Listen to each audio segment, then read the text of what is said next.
How to rehydrate dried out vanilla beans. I believe I told my spouse a number of years ago that I wanted vanilla beans for a forthcoming holiday.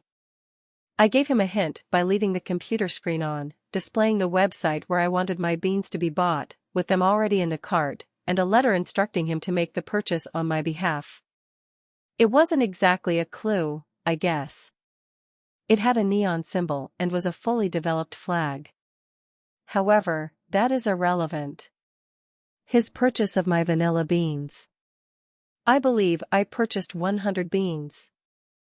I was sure that I'd use them up rather soon because I had so many ideas for how I wanted to use them.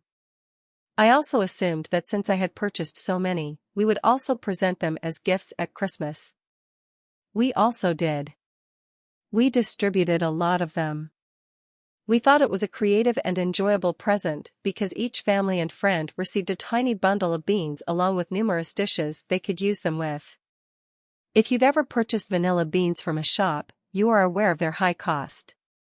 But if you buy them in quantity, the price becomes relatively affordable, making the investment worthwhile if you plan to utilize them. But as time passed, I didn't utilize them as frequently as I had anticipated, and a lot of the beans dried up. I was inconsolable. Since I lacked a vacuum sealer, my beans turned hard and brittle, making them trash-worthy. There was no longer any way to scoop out the seeds since the insides were dried off. I do, however, like to keep things.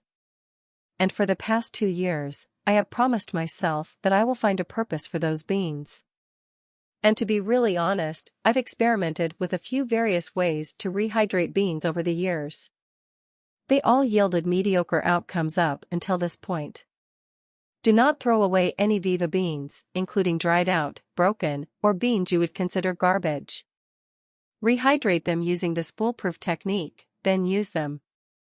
There is currently just one recipe on the website that calls for actual vanilla beans, but there will be more.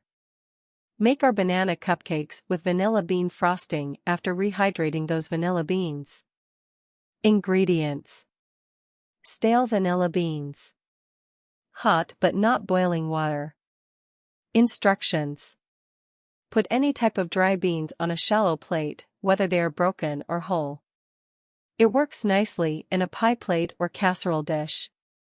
Over the beans, cover them with 1.5 to 2 inches of heated water. Saran covers the dish and lets it sit for 10 minutes. Beans should be pliable since they will swell up and rehydrate. If they are not as plump as you desire, discard the water and begin again.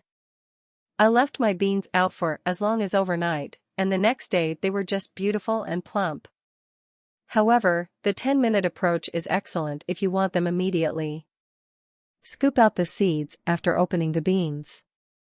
Give your sugar canister a brisk shake after adding the used pods. Leave the pods in the sugar and let them flavor it. Yum!